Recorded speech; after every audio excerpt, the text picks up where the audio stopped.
देखो बच्चों, ये क्वेश्चन करना है हमको। अच्छा क्वेश्चन है ये भी। देखो, if greatest integer 2 cos x plus greatest integer sin x बराबर -3, then find range of fx sin x plus √3 cos x in interval 0 से 2 पाई। 0 से 2 पाई के बीच में इस फंक्शन का रेंज चाहिए, है ना। देखो ये कंडीशन दी गई। देखो सबसे पहला काम क्या करेंगे, जो कंडीशन दी गई है उसको जरा ध्यान दो।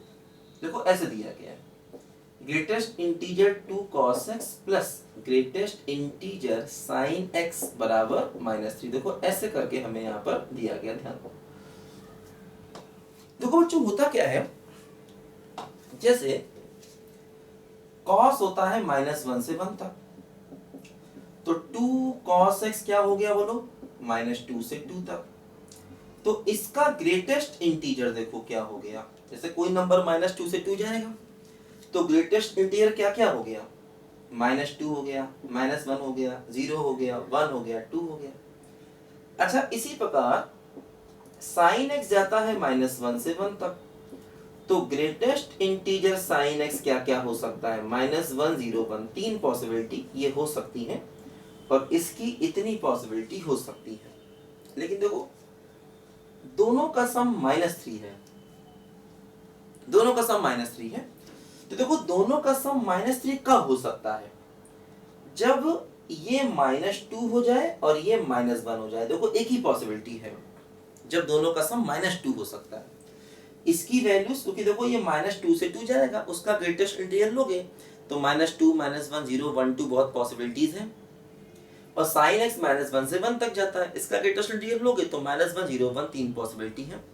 अब अगर दोनों का सम -3 है तो वो तभी पॉसिबल है जब ये -2 हो जाए, यानी ग्रेटेस्ट इंटीजर 2 cos x -2 हो जाए, यानी कि 2 cos x -2 से लेकर के -1 तक हो जाए। ध्यान दो, है ना। ग्रेटेस्ट इंटीजर x बराबर i, तो x होता है i से लेकर के i + 1 तक। वही हमने लगाया यहाँ पर रिजल्ट। देखो फिर से एक बार, ग्रेटेस्ट इंटीजर x = i, तो x क्या होता है i से i + 1 तक। अब देखो cos x क्या हो गया, ये हो गया -1 से लेकर के -1/2 तक, ठीक। और देखो यहां से अगर हम ग्रेटेस्ट इंटीजर sin x को -1 ले लें, क्योंकि दोनों का सम -3 कब होगा, जब ये -2 हो जाए और ये -1 हो जाए।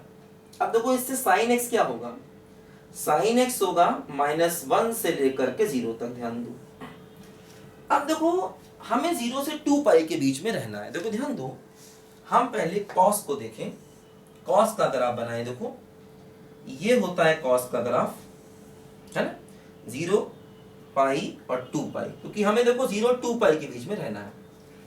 cos की वैल्यू चाहिए -1 और -1/2 के बीच में। देखो यहां पर कहीं होता है -1 और यहां पर कहीं क्या होगा बोलो, -1/2। देखो ध्यान दो, हमें cos की वैल्यू -1 और -1/2 के बीच में चाहिए। देखो cos की वैल्यू -1 कब होगी, देखो ये होगा 90 और ये होगा कितना बोलो, 120, यानी 2π/3, है ना। क्योंकि cos की वैल्यू 2π/3 पर -½ होती है। और इधर से भी देखो, जैसे ये गैप है कितना बोलो, 2π/3, है ना, सॉरी ये कितना होगा 3π/2, ये हो जाएगा 3π/2 मतलब 270। देखो जैसे ये 90 था, 90 में 30 जोड़ेंगे तो 120 मिलेगा, 120 का मतलब 2π/3, ये 270 है, 270 में 30 माइनस करेंगे तो ये एंगल मिलेगा, कितना एंगल मिलेगा बोलो, 240 डिग्री, है ना। ये वाला जो एंगल होगा, देखो ये एंगल होगा 240 डिग्री। 240 डिग्री को रेडियन में बदलोगे तो कैसे बदलोगे, 240 × π/180, है ना। तो देखो क्या होगा, 8 से कैंसिल करोगे तो 3 कितना होगा, देखो 0 0 कैंसिल हो गया, 6 काटोगे तो 4 और ये क्या हो जाएगा 3, तो 4π/3 आ जाएगा। ध्यान दो, है ना। देखो ये हो जाएगा 4π/3, है ना।